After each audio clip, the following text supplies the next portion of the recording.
I'm Calvin Bogan, student pastor here at West Point Church.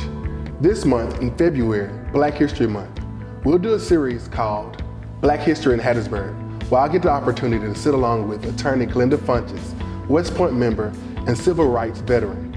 We'll talk about Black history as it happened here in Hattiesburg, Mississippi. You mentioned Vernon Dahmer. Could you tell us a little about him in Hattiesburg and his movement and part in Black history in Hattiesburg? Well, Vernon Dahmer was a civil rights worker. He advocated voting rights. He was the first person to invite SNCC workers, Student Nonviolent Coordinating Committee. Two young men from Macomb came over around '62, but the movement was well on the way. You know, documentation dating back to the 40s and 50s. But when you talk about Vernon Dahmer, he was a businessman in the Kelly Settlement community, which is the county, almost on the Jones County line.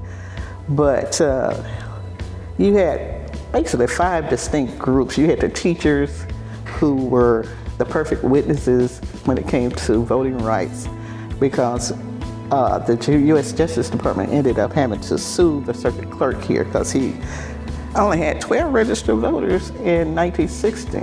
And 7,500 other people were denied that right to vote. Wow. But Vernon Dahmer was very influential in the Kelly Settlement community in Edenville.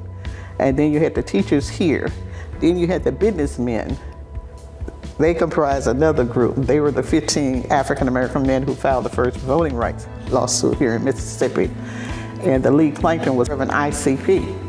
And there were a couple of ministers who comprised that 15 plaintiffs that filed that lawsuit in the U.S. District Court for the Southern District of Mississippi. As a businessman and farmer with over 600 acres of land in Kelly Settlement near Hattiesburg, Vernon Dahmer enjoyed economic independence, giving him the means to support a fight for civil rights. As his influence grew, banks canceled his credit, his family was harassed, and the Ku Klux Klan threatened his life. On January 10, 1966, the Klan firebombed Dahmer's home. He died there, defending his family.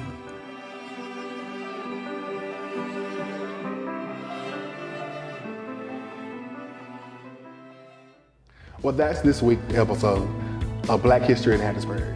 We'll be back next week with more important Black history facts about what happened in Hattiesburg.